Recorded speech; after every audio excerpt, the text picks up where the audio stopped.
দেখো সজনে ফুল নিয়ে নিয়েছি আমি। এখানে আমার 150 গ্রাম সজনের ফুল আছে, এই সময় পাওয়া যাচ্ছে। তো ফুলটা আমি ভালো করে ধুয়ে ঝেড়ে বেছে ভালো করে ধুয়ে নিয়েছি। ধুয়ে নিয়ে প্রেসারে দিয়ে দিলাম। তাতে একটু নুন দিয়ে দিলাম আর অল্প একটু জল দেব। জলটা আমি ফেলবো না, কেন কি জলটা ফেলে দিলে, সেদ্ধ করে ফেলে দিলে আমার মনে হয় যেন এর গুণাগুণটাই চলে গেল। তাই অল্প জল দিলাম যাতে গামাখা হয়ে লেগে থাকে, সেদ্ধও হবে আর জলটাও টেনে যায়। এদিকে দুটো বেগুন নিয়েছি, ছোট ছোট লুটকি বেগুন। এই বেগুন দুটো আমি ধুয়ে নেবো, ভালো করে ধুয়ে কাটবো। বেগুনগুলো কেটে নিলাম।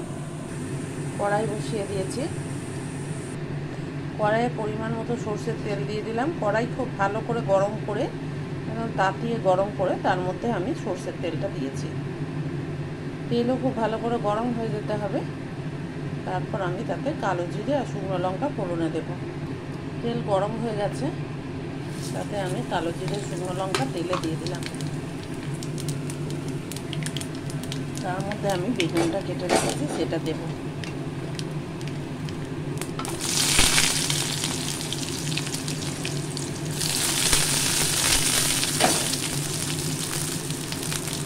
একটু নেড়ে ছেড়ে নুন হলুদ দিয়ে দিলাম।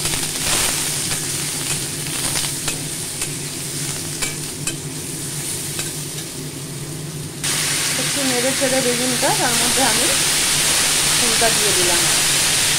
ফুলটা ফুটিয়ে আসার আগেই বন্ধ করে দিয়েছি, জাস্ট ভাপিয়ে নিয়েছি।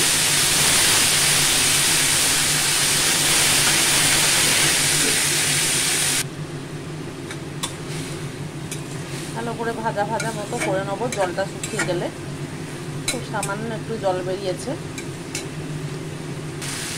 দেখো পুরো ভাজা ভাজা করে নেব।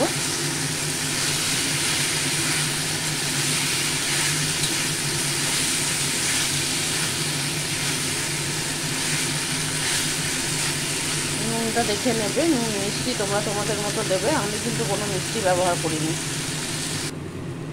ও ভাজা হয়ে গেছে, এবার আমি গ্যাস বন্ধ করে দেব। তেলও ছেড়ে গেছে। গুড বাই বন্ধুরা, আবার দেখা হবে।